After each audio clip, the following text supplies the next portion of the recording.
እጅግ ተጠናክሮ በቀጠለው የተጋድሎ አሁንም የአማራ ህዝብ የህልውና ትግል ተጠናክሮ እንደቀጠለ ነው። በዚህ ውስጥ ዋግሹም ብርጌድ 46 ያገዛዙን ፖሊስና ሚሊሻ በመደብሰስ 58 የነፍስ ወከፍ መሳሪያ በመማረክ ታላቅ ድል ተጎናጽፏል። እንመለስበታለን። የኮሎኔል ፋንታሁን ግን የኮሎኔል ፋንታሁንን መክዳት እንደ ትልቅ ነገር አገዛዙ ይሄን በተመለከተ የምንሰጠው አስተያየት ይኖራል። ነገር ግን በዚህ በኩል ደግሞ አገዛዙ ውልቅልቁ እየወጣ መሆኑን መዘንጋት አያስፈልግም። ያገዛዙ ካድሬዎች ይሄንን ፍርሰታቸውን ውድቀታቸውን በመሸፈን ከዚህ በኩል አስከድተናል ያሉትን አካል እንደ ዜና አድርገው ያራግቡታል። የወገን ኃይል ሙሉ በሙሉ አቅሙን የሚጨርሰው ከድቶ በሄደ ጉዳይ ነው። በፈሰሰ ውሃ ላይ ነው ብዙ ጊዜ የሚያሳልፈው። ያ ሂደት ሌሎች እንዳይደግሙትና ነገሩ ጠቅላላውን እንዳይበላሽ ለማድረግ መነሳት አለበት። ግልጽ ነው። አድበስብሶ መሄድ አያስፈልግም። ግልጽ ነው። ነገር ግን የሙሉ ጊዜ እንቅስቃሴን በዛ ላይ በማጠር ደግሞ እየተደረገ ያለው የህልውና ትግል በአንድ ከርቶ በሄደ ሰው ኪስ ውስጥ ብቻ ማስቀመጥ ተገቢ አይደለም። ሁለት ሶስትም ቢሆኑ ከዚያም በላይ ቢሆኑ ከርቶ በሄደ ሰው ጉዳይ ላይ አይደለም። በነገራችን ላይ ለጣሊያንም እጅ የሚሰጥ ነበረ። ለጣሊያን በቀደም አነሳን እኮ አቡነ ጴጥሮስ ሲገደሉ ለጣሊያን የሚያሸበሽቡ ጳጳሳት፣ ካህናት ነበሩ። ከበሮ ይዘው ቅኔ የተቀኙ መዝሙር የዘመሩ ነበሩ። ብዙ የሚገርም አይደለም። በየዘመኑ እንዲህ ያለ ክህደት የሚፈጽሙ አካላት አሉ። ጳውሎስ አሳዳጅ ነበረ። ከአሳዳጅነት ወደ ተሻለው ነገር ሲመጣ ክርስቲያኖችን ሲያሳድድ የነበረ አካል አሁን የወንጌል አርበኛ ሆኖ እንዲመጣ ተመረጠ። ከጨለማ ወደ ብርሃን መጣ። ዴማስ ደግሞ ብርሃን ላይ የነበረ ነው። ከብርሃን ወደ ጨለማ ሄደ፣ ወደ መክዳት ሄደ። ዓለም አሸነፈችው። ኮሎኔል ፋንታሁን ዛሬ ዴማስን ሆነ። ዴማስ ወደ ህይወት መምጣት ይሻልሃል፣ ወደ ተሻለው መምጣት ይሻልሃል እየተባለ ዶላር አታለለው፣ ብር አታለለው፣ ቤት አታለለው፣ መኪና አታለለው። የማን ነው የማስረሻ ሰጤ ሱፍና ከረባት ኮሎኔል ፋንታሁንን ያማልለዋል ተብሎ አልተጠበቀም ነበረ። በጣም ብዙ ሰው ሾክ የሚያደርገው የሚደነግጠው በዚህ ምክንያት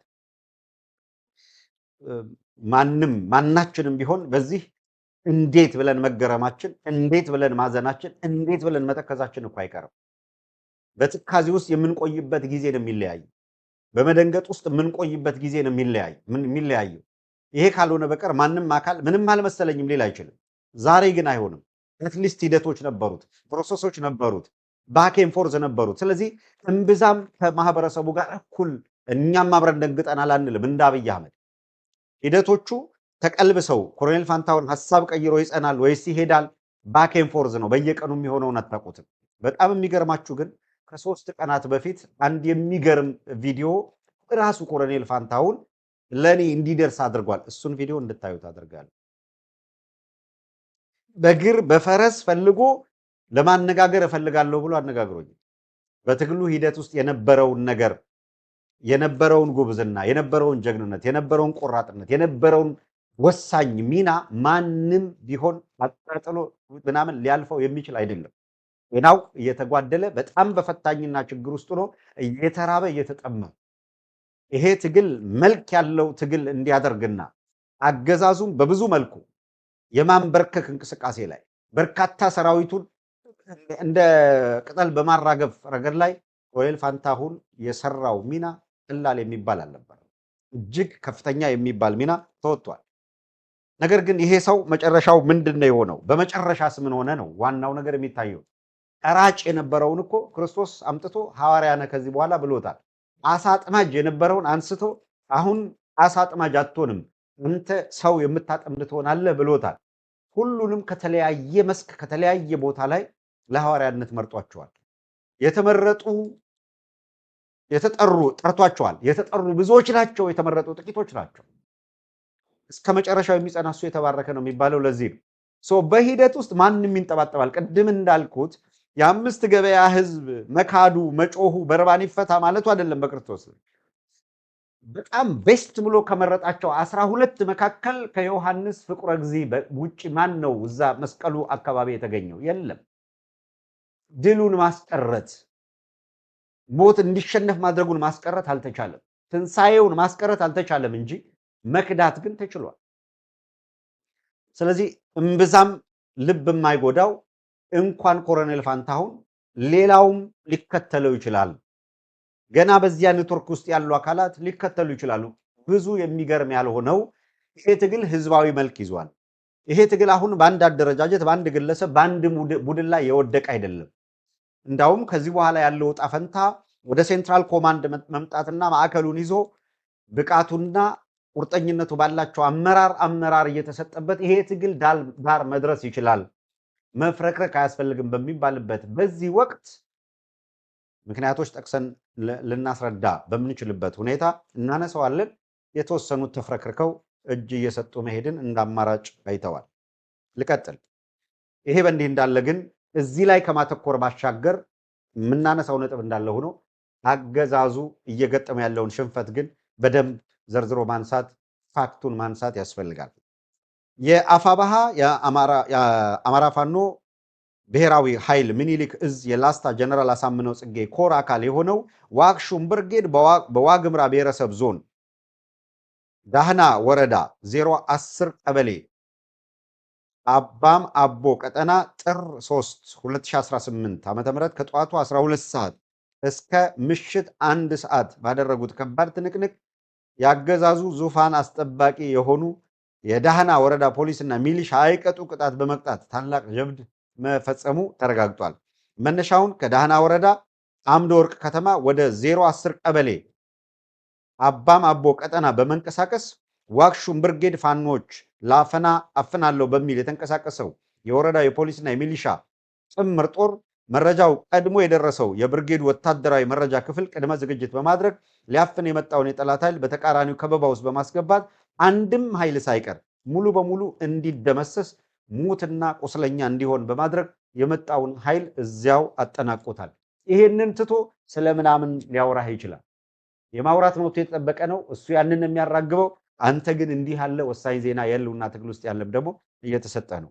በዚያው ውጊያ 46 ያገዛዙ ወሳኝ ኃይሎች ሲደመሰሱ 29ኙን በማቁሰል ሁለት አመራሮችን ጨምሮ 24ቱ እጃቸውን ወደ ላይ አስረው ተማርከዋል። በቪዲዮ ማስረጃ ነገ ከነገ ወዲያ ልክ ኔትወርክ እንደተገኘ የቪዲዮ ማስረጃው እንድታዩት እናደርጋለን።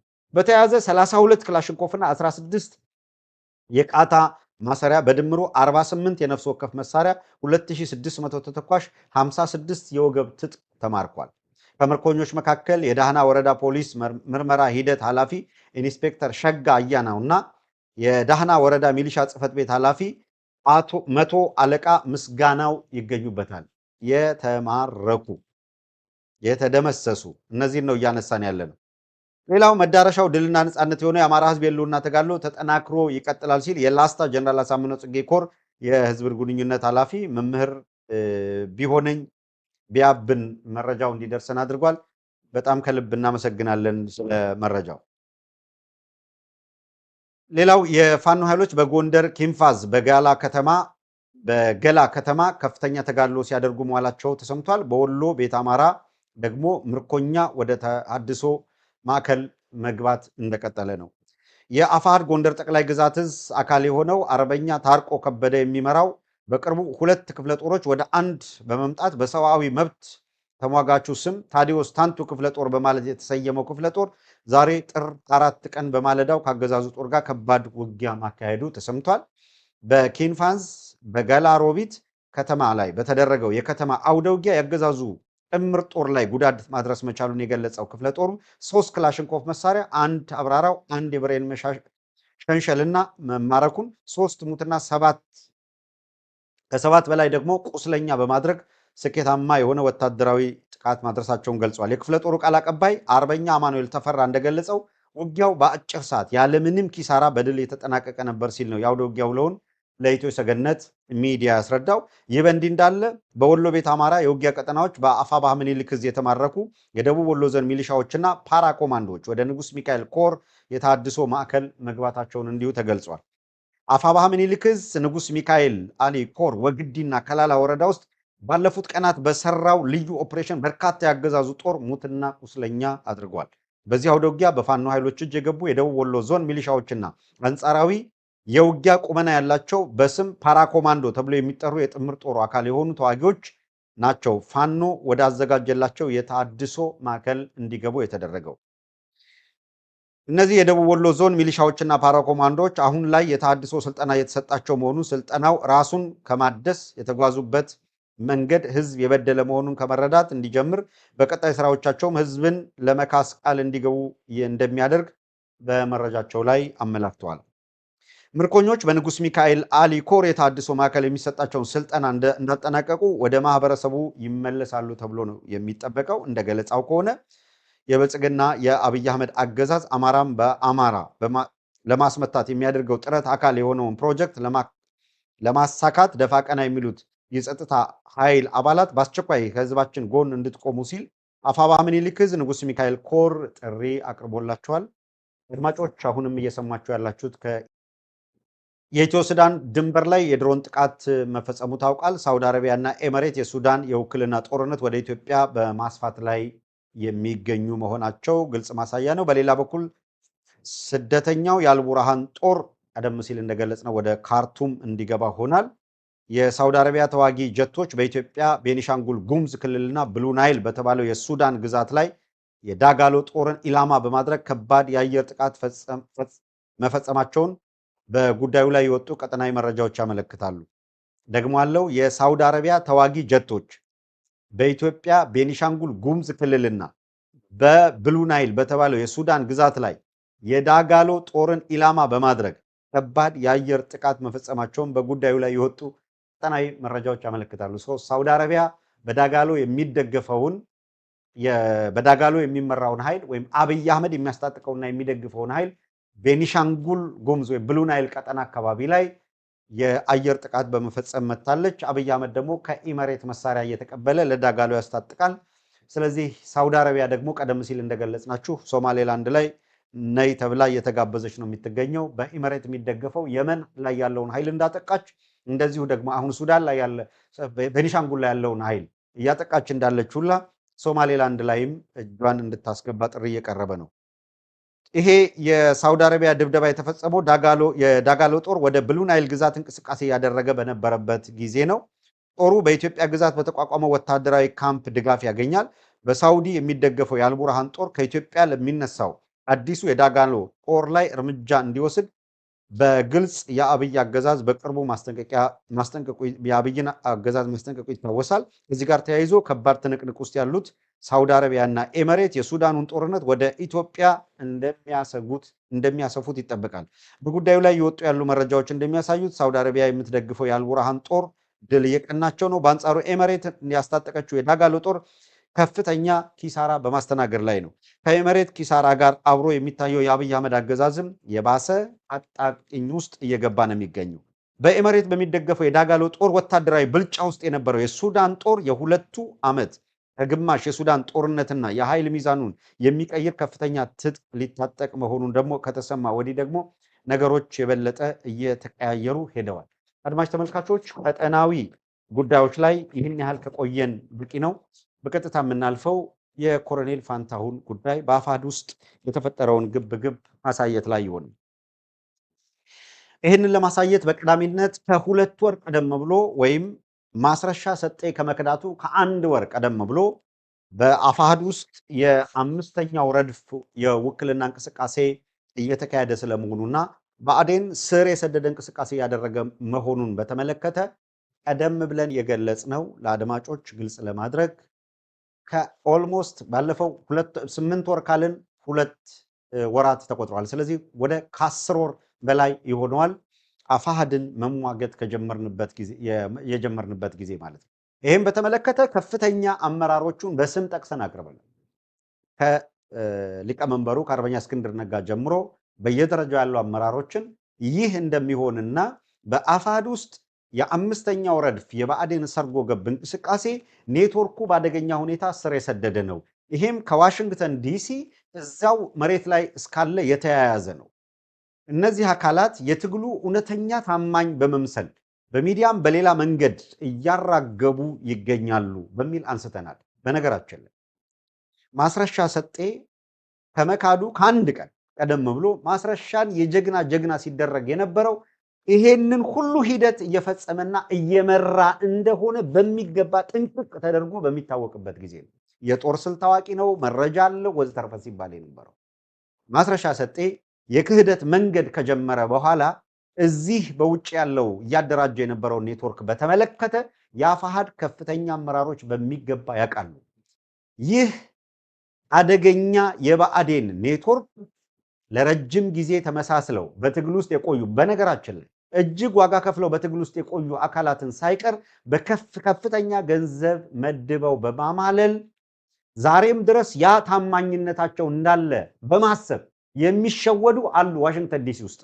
ነገር ግን በማስረሻ ሰጤ ጋር በቁርኝት በመስራት አይደለም እዛ ያለው እዚህ ያለው የትግር ሞራል እንዲሞት ሚዲያዎች እንዲሰባበሩ እንዲወድቁ ተሰባብሮ የሚቀር ስላልተገኘ ነው እንጂ ያልተደረገ እንቅስቃሴ ያልተደረገ ጥረት የለም። በተቀናጀ ሁኔታ ይሄ ብአዴን ኔትወርክ በጊዜ ቦታውን እንዲይዝ መደረግ ሲገባው ማዘግየትን እንደ አመራር ጥበብ በመቁጠር ሊጋለጡና በወቅቱ እርምጃ ሊወሰድባቸው ይገቡ የነበሩ አቋም ሊያዝባቸው ይገቡ የነበሩ ጉዳዮች አቋም ባለመያዛቸው ምክንያት በአመራር ክፍተት የተፈጠረ ችግር በየጊዜው በህዝቡ ሞራል ላይ ችግር እያመጣ የሄደው አትሊስት ከ10 ወራት በፊት ጉሮሯችን እስኪደርቅ ድረስ በውስጥ ያደረግነው ሙግት በተመለከተ ምናልባት ጊዜው ነው ከተባለ 1 ሰዓት 2 ሰዓት የፈጀ እዚህ በፕሮግራም ስንደርቅ ቆይተን ደግሞ ከሌሎቹ ጋር ያን ያክል የደረቅንባቸው በርካታ ማስረጃዎች አሉ። በትክክል የብአዴን ሰርጎ ገብነት እንቅስቃሴ አለ፣ ይሄው ማስረጃ አለን። በዚህ ላይ ፈጣን የሆነ ሁኔታ ገምግማችሁ እርምጃ ካልወሰዳችሁ ነገሩን የከፋ ያደርገዋል። በትግል ውስጥ ታማኝ የሆናችሁትንም ላልሆነ ነገር ሰለባ ያደርጋል። ሁን ምንድነው የቸገረ ነገር ግራ የገባ በምን ይለያል ሰው ያለው ሆነ። ሁልጊዜ የምጠቅሰው የማዲንጎ ነፍሱን ይማር የዛ ታላቅ አርቲስት የሚገርም ስንኝ የካብኩት ተናደ ባለማወቅ ስገነባው ፈርሶ ባጸዳው ቆሸሸ እንደገና የጸዳው ደፍርሶ ወርቅ አይደለ ነገር አይጣራ እሳት አልፈትነው የቸገረ ነገር ግራ የገባ በምን ይለያል ሰው እንዳለው ማለት ነው። የቸገረ ነገር ሰው እንደ ጨው አይቀመስ፣ በሂደት ውስጥ ነው ማንነቱን የበለጠ የለየህ ያየህ የምትሄደው። በውስጣቸው አለመግባባት ይኖራል፣ በውስጣቸው መሳሳብ ይኖራል፣ በውስጣቸው የፍላጎት ተቃርኖ ይኖራል። ይሄ ግን ተለጥጦ የሚደርሰው የመጨረሻው ጫፍ የት ጋ ነው የሚባል ሲታይ ክህደት ሆኖ መማለል ሆኖ ሲገኝ የሚደንቅ ነው። የ10 ወሩን ወደ ኋላ እንተወውና አክቹዋል ከረንትሊ ከ2 ወር ቀደም ብሎ ነገሩ መስመር የሳተ መሆኑን ነገሩ ፈር የለቀቀ መሆኑን ነገሩ አቅጣጫ የሳተ መሆኑን በተረዳንበት ጊዜ ያልነውን አሁንም አስታውሰን ከዚያ በኋላ ኮሎኔል ፋንታሁን ከ2-3 ቀናት በፊት ይሄ ትሬንድ ተመሳሳይ ሆኗል። በነገራችን ላይ ልክ ሊሄዱ ሲሉ ሊከዱ ሲሉ እዛ ያመቻቹ እዚህ ምንም እንዳልተፈጠረ ለማስመሰል ደህንነታቸውን ለመጠበቅ ነው፣ በመሃል እንዳይያዙ ወይም እንዳይመቱ ለማድረግ የሚሄዱበት መንገድ ውስብስብ ነው። ያንን ለመረዳት መልአክ መሆን የሚጠይቅ ነው። አሁን ባለው ሁኔታ ቱ ቢ ኦነስት አብራችሁ ታዩትና አሁን ኮሎኔል ፋንታሁን ይሄንን አመራር እየሰጠ ከ3 ቀን በፊት ዛሬ ዝም ብሎ ብድግ ብሎ አይደለም እኮ እየተዘጋጀለት እኮ ተዋጊውን ቦታ ሲይዞ የት ጋር እንዴት መዋጋት እንዳለበት መመሪያ ሲሰጥ ቆይቶ አውሮፕላን እየተመቻቸለት ነው፣ ሄሊኮፕተር እየተመቻቸለት ነው፣ ከየት መቼ ፒክ እንደሚያደርገው ማለት ነው። ይሄ ከበስተጀርባ የሚካሄድ ነው። እዚህ ግን የውጊያ አመራር እየሰጠ ነው እና ሚዲያው ዝም ብሎ የሆነ ነገር ዝም ብሎ የተገኘለትን ያገኘውን ነገር ከፍ አድርጎ የሚያመጣው ቢሆን አየር ላይ ይዘነው የምንመጣ ይሆን ነበር። እስኪ እንመልከተው። መጀመሪያ ቀደም ብለን ከ2 ወር በፊት የአፋሕድ ውስጥ ያለው 5ኛው ረድፍ የብአዴን አሰላለፍን በተመለከተ በምናጋልጥበት ጊዜ አንዳንድ በቅንነት ትግሉን የሚደግፉ አካላት ጭምር የለም አፋሕድን የማጥቃት እንቅስቃሴ ነው ሲሉ ነበር።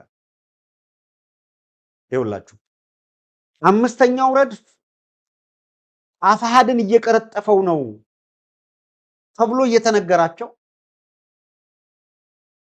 በአፋሕድ ውስጥ ያለውን 5ኛው ረድፍ ጋር የሚሰሩ አካላት በተለይ ወጥረው የሚሰሩ አካላት ያንን 5ኛው ረድፍ የምናጋልጠው አካላት ላይ ውርጅብኝ የ5ኛው ረድፍ ኔትወርኮችን ደግሞ ፕሮቴክት ሲያደርጓቸው ነበር። ስራቸውን የሰሩት ልክ ናቸው። ስራቸውን የሰሩት ለምን እኛ ላይ ወረዱብን አንልም። ለምን መደገፍ ያለባቸው ብለው ያሰቡትን ደገፉ አንልም። ምክንያት አላቸው። በነገራችን ላይ ገንዘብን ይብን በተመለከተ